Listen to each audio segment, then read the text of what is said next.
नमस्कार, विंध्या टाइम्स में आपका स्वागत है और आपके साथ मैं हूं विवेक। वर्तमान समय में साइबर क्राइम एक बड़ी समस्या बन गया है और अपराध इतना हाईटेक हो चुका है कि लोग घर बैठे आपके बैंक अकाउंट की राशि, पैसे खाली कर देते हैं। और वर्तमान समय में, इस लॉकडाउन समय में, ये गतिविधियां और भी तेज़ी से बढ़ी हैं। इन्हीं सब बातों पर चर्चा करने के लिए आज हमारे साथ कुलदीप वर्मा जी हैं। उनका स्वागत है सर आपका। और आपको बता दें कि सर एक साइबर एक्सपर्ट हैं और CAPT में आपने ट्रेनिंग दी है और भोपाल से लेकर रीवा तक आपने पुलिस प्रशिक्षण किया है। तो आइए सर से एक खास बातचीत करते हैं। सर पहला सवाल मैं आपसे ये करना चाहूँगा कि क्या होता है साइबर क्राइम, कौन सी गतिविधियाँ हैं जिन्हें हम साइबर क्राइम में ऐड कर सकते हैं, गिन सकते हैं? देखिए विवेक जी, साइबर क्राइम जो भी इंटरनेट का यूज करके और टेलीफोन, मोबाइल्स का यूज करके जो भी क्राइम परफॉर्म किया जाता है उसको हम साइबर क्राइम की कैटेगरी में रखते हैं। और उसमें इलेक्ट्रॉनिक डिवाइसेस भी आ जाती हैं, ज़रूरी नहीं कि लैपटॉप हो, मोबाइल हो। उसके अलावा जैसे ATM कार्ड है, ATM कार्ड स्विप मशीन हैं, और आजकल आप देख रहे हैं कि जो इंटरनेट की नई नई थिंग आ गई हैं, जैसे एलेक्सा करके एक डिवाइस आई है, ये सारी चीज़ें उसमें शामिल हो जाती हैं। तो इसकी चर्चा बहुत होती है सर। अक्सर कहा जाता है कि फ़ोन आए और फ़ोन रिसीव किया, सारी डिटेल मांगी जाती है और कुछ समय में सारी डिटेल लेने के बाद आपके पैसे निकाल लिए जाते हैं। तो ये सब डिटेल्स आती कहाँ से हैं सर? उनके पास हर डिटेल होती है, फ़ोन नंबर के साथ साथ उनके पास हमारे बैंक की सारी डिटेल होती है। उन्हें ये डिटेल्स कहाँ से मिल पाती हैं सर? बिल्कुल, ये क्या है, सोशल इंजीनियरिंग कहलाती है हमारे टेक्निकल लैंग्वेज में जी। तो ये बहुत सारे ऐसे प्लेटफॉर्म्स होते हैं जिसके माध्यम से ये जानकारी इकट्ठी करते हैं। जैसे वेबसाइट्स हो गई, बहुत सारी वेबसाइट में हम विज़िट करते हैं, वहाँ पे हम कुछ चीज़ ऑर्डर कर रहे हैं और अपना नाम, एड्रेस और अपना फ़ोन नंबर, कार्ड नंबर सब कुछ वहाँ फिल करते हैं, सबमिट करते हैं। वो डेटा कहीं जाके डेटाबेस में सेव होता है, उसको हैकर क्या करते हैं, चोरी करते हैं और फिर उसको बेचते हैं ब्लैक मार्केट में। तो ये इस तरह से जो साइबर क्रिमिनल होते हैं वो डेटा को खरीदते हैं और फिर इन सब काम के लिए यूज़ करते हैं। सर एक डर होता है, लोग साइबर क्राइम का होता है लेकिन लोग डर जाते हैं, लोग शिकायत नहीं करते हैं। कई बार होता है कि शिकायत होने के बाद भी पुलिस भी कुछ नहीं कर पाती है, तो इस कारण से लोग शिकायत करने से पीछे हट जाते हैं। तो सर क्या होता है, क्यों ऐसा हो पाता है? और सबसे बड़ी बात कि वो शिकायत कहाँ करें सर, जहाँ से उनको सही मार्गदर्शन और उनकी गई हुई राशि वापस आ सके? बिल्कुल, ये शिकायत तो हर जगह नोडल थाने बनाए गए हैं, हर ज़िले में एक नोडल केंद्र बनाया गया है साइबर के लिए, वहाँ शिकायत कर सकते हैं जाके। और गवर्नमेंट ऑफ इंडिया ने cybercrime.gov.in करके एक वेबसाइट भी बनाई है जी। जिसके माध्यम से अगर आपके साथ ऐसा क्राइम होता है तो घर बैठे आप वहीं से शिकायत दर्ज करा सकते हैं और फिर वो आपके संबंधित थाने तक वहाँ जानकारी पहुँच जाती है और आपको उसको बुलाया जाएगा और वो आप वहाँ पे अपनी सारी चीज़ बता सकते हैं। तो वहाँ से आप इस तरह से शिकायत दर्ज करा सकते हैं। पुलिस कार्रवाई करती है, कहीं थोड़ा सा लेट हो जाता है, कहीं जल्दी हो जाता है, इसमें एक क्राइम के ऊपर निर्भर करता है। जी बिल्कुल। तो सर ने बताया कि आप एक ऐसी वेबसाइट है जिसमें आप विज़िट करके सारी शिकायतें उसमें मर्ज करा सकते हैं। ठीक है सर, क्योंकि आज के समय में जो हैकर हैं सर बहुत हाईटेक हो चुके हैं, उनके पास सारी सुविधाएँ होती हैं। क्या पुलिस के पास उतनी सुविधाएं होती हैं जिससे उनको पकड़ा जा सके? ये तो अभी कमी है इस चीज़ के लिए। मैं बोलूँगा कि पुलिस के पास अभी उतने टेक्निक और साधन नहीं हैं, लेकिन हम लोग लगातार प्रशिक्षण देके और इन सब चीज़ों को हम लोग हायर अथॉरिटीज़ जो हैं पुलिस डिपार्टमेंट्स के, उनको ये देते रहते हैं प्रपोजल्स कि ये डिवाइसेस और ये सारी चीज़ होनी चाहिए, ताकि वो आप जैसा कह रहे हैं कि साइबर क्रिमिनल्स बहुत हाईटेक हो चुके हैं, उनके पास बहुत लेटेस्ट टेक्निक्स और सारी चीज़ें हैं जो डिपार्टमेंट्स के पास नहीं है अभी। तो इस चीज़ के लिए अभी सब काम चल रहा है और देखते हैं फ्यूचर में बहुत सारी चीज़ें अवेलेबल होंगी। इन सब में सर एक स्थान का बड़ा नाम आता है, अक्सर चर्चा होती है कि झारखंड का जामताड़ा। कहा जाता है कि वहाँ से इन सब चीज़ों को किया जाता है, वहाँ से फ़ोन कॉल्स आते हैं, इसमें कितनी सत्यता है सर? बिल्कुल, जामताड़ा से ये सारी चीज़ शुरू ही हुई थी। साइबर क्राइम का जो फ़ोन से OTP पूछ लेना फ़ोन लगा के, तो वो एक बहुत बड़ा मतलब वो रैकेट बना वहाँ से। उसके अलावा अभी देवघर है और भरतपुर राजस्थान में ऐसी कुछ जगह और नई आइडेंटिफाई हुई हैं जहाँ से इस तरह से बहुत लेटेस्ट टाइप के साइबर क्राइम किए जा रहे हैं, जिसमें सोशल मीडिया प्लेटफॉर्म का यूज करके लोगों को ब्लैकमेल करना, वेबसाइट के थ्रू फ्रॉड करना, ऐसे क्राइम केसेस आए हैं सामने जो ये दूसरे जामताड़ा बनने के उसमें हैं लाइन। जी सर, आज के समय में कुछ ऐसे ऐप्स हैं जो हर व्यक्ति उपयोग करता है, जैसे फ़ोन पे हो गया, गूगल पे हो गया, ऑनलाइन शॉपिंग का दौर है, लोग ऑनलाइन शॉपिंग करते हैं, और एक ऐप ट्रू कॉलर। बिल्कुल, अक्सर हर आदमी के फ़ोन पे वो ऐप होता है। इन फ़ोनों में सर कई बार ऐसा होता है, कहा जाता है कि इसमें वो सुविधाएं होने के बाद भी लेकिन कई बार फ्रॉड सामने आते हैं। बिल्कुल, तो इसमें क्या कहेंगे सर? ट्रू कॉलर कोई ट्रस्टेड प्लेटफॉर्म नहीं है, वो एक थर्ड पार्टी वेबसाइट और एप्लीकेशन है जहाँ पे अगर मैंने आपके मोबाइल नंबर को अपने हिसाब से नाम सेट कर दिया और 3-4 अपने लोगों से करवा दिया, वो उसी टेंडेंसी को फॉलो करते हुए सबको वही दिखाता है। तो साइबर क्रिमिनल्स यही करते हैं कि ये ऐसे बड़े वेबसाइट्स और ऐसे लोगों के नंबर्स को क्या करते हैं कि उस नाम से सेव करके अपने नंबर को, और उसको एक वो दे देते हैं, रेटिंग दे देते हैं 3-4 लोगों से मिलके।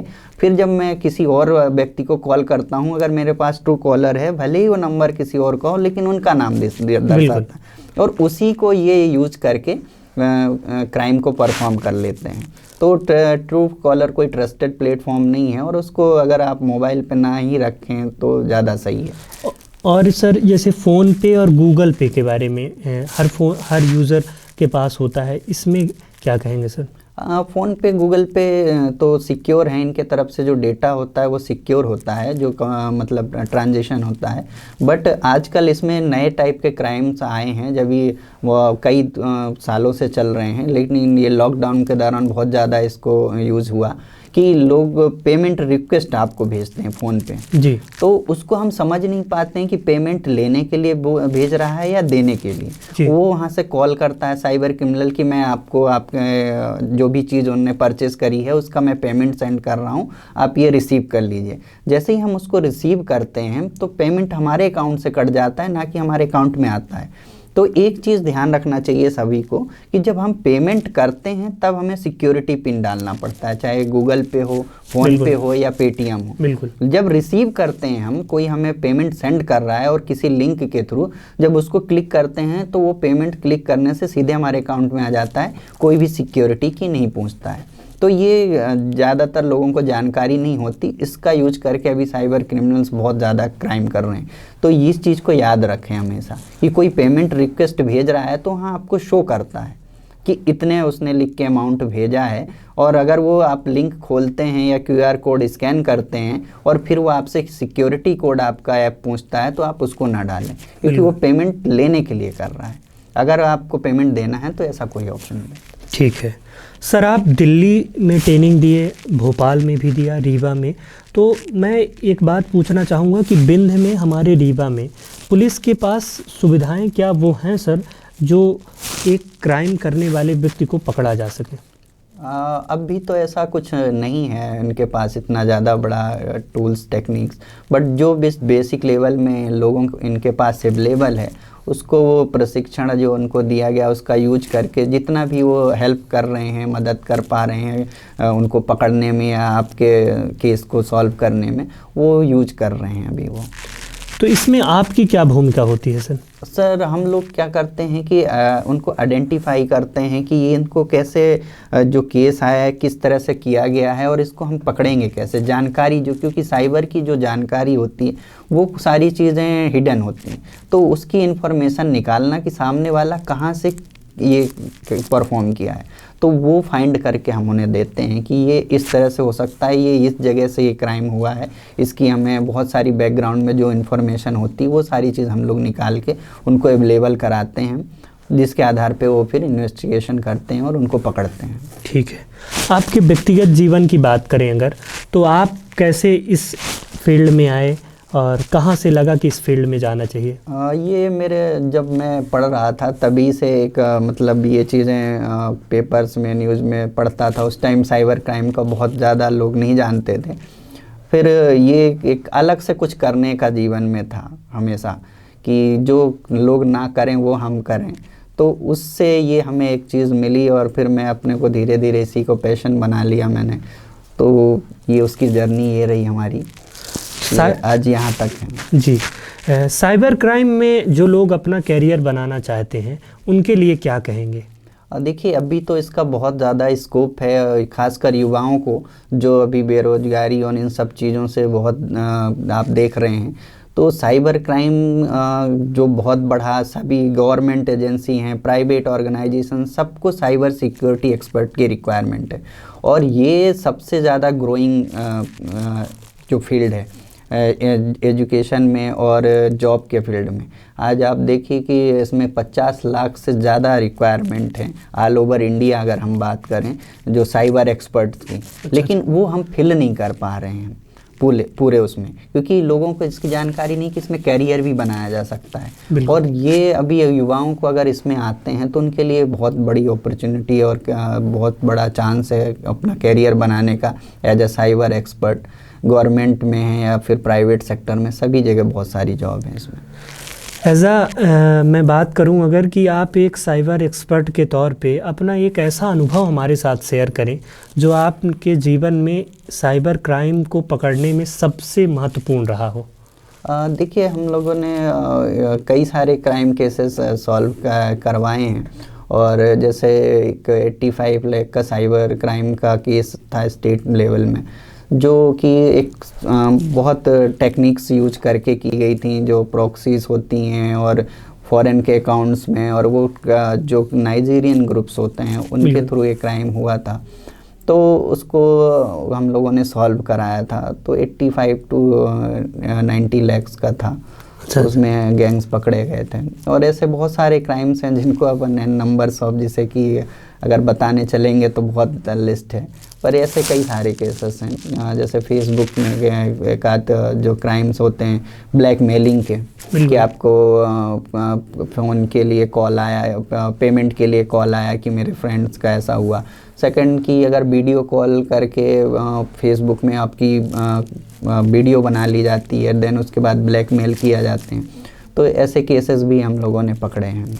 ये ब्लैकमेलिंग का इस समय दौर बड़ा तेज़ी से फैला सर, क्योंकि हम वीडियो कॉल्स करते हैं अपने संबंधी से भी, तो क्या इससे भी डाटा लीक होते हैं सर? बिल्कुल। ये चीज़ें हमेशा ध्यान रखना चाहिए, क्योंकि आज के टाइम पे युवा सबसे ज़्यादा ऑनलाइन प्लेटफॉर्म का यूज कर रहे हैं, सोशल मीडिया और एवरीथिंग का। लेकिन वो उसकी सिक्योरिटी और इन सब चीज़ों का उनको नहीं पता होता, जिसके थ्रू अभी कई सारे अभी क्राइम ऐसे होते हैं कि जिनको होने के बाद लोग शिकायत तक नहीं कर पाते। अपनी ये सोचते हैं कि हमारी बदनामी होगी, बहुत सारी चीज़ें, उसी का वो फ़ायदा उठाते हैं जी। तो ये इन सब चीज़ें से अवेयर रहना चाहिए कि किसी अनजान व्यक्ति से आप तो पहली बात वीडियो कॉल पे फर्स्ट टाइम पे आप बात ही बिल्कुल ना करें, जब तक कि आप उससे वो नहीं हो जाएं श्योर कि ये सामने वाला परिचित ही है या कोई वो चीज़ें। क्योंकि वो लोग आपको अचानक भी अगर आपने ऑन कर लिया तो आपकी अगर कुछ भी सेकंड की वीडियो बन गई तो आप तो उसमें आ ही गए। तो उस चीज़ों का ये लोग यूज़ करते हैं। ऐसे बहुत सारे क्राइम हमारे पास अभी रजिस्टर्ड हैं, जैसे आप कह रहे हैं, और ये दौर अभी चलता ही रहेगा अगर हम जागरूक नहीं हुए। क्योंकि जो चल रहा है सोशल मीडिया का दौर, उसमें लोग अवेयर नहीं हैं। बिल्कुल। तो सर ने बताया कि सोशल मीडिया के इस दौर में हमें सतर्क रहना बहुत ज़रूरी है। हम वीडियो कॉल उन्हीं के साथ करें जिन्हें हम अच्छे से जानते हैं, पहचानते हैं। नए व्यक्ति के साथ करने से हमें कुछ नुकसान हो सकते हैं। तो अंतिम सवाल सर, जो लोग हमारे साथ जुड़ते हैं उनके लिए क्या संदेश देंगे कि वो इस साइबर क्राइम से बच सकें और सतर्क रहें? बिल्कुल, ये आपके प्लेटफॉर्म के माध्यम से मैं लोगों को ये बताना चाहूँगा कि सबसे पहले तो जो भी आप वेबसाइट ऑनलाइन विज़िट करते हैं या सोशल मीडिया प्लेटफॉर्म का यूज करते हैं या फिर जो भी आप ऑनलाइन चीज़ों का प्लेटफॉर्म का यूज करते हैं, तो उसको आप कितना रिलायबल है, कितना आपके लिए उपयोगी है, वो उसी हिसाब से यूज करें, ज़्यादा उसको यूज ना करें।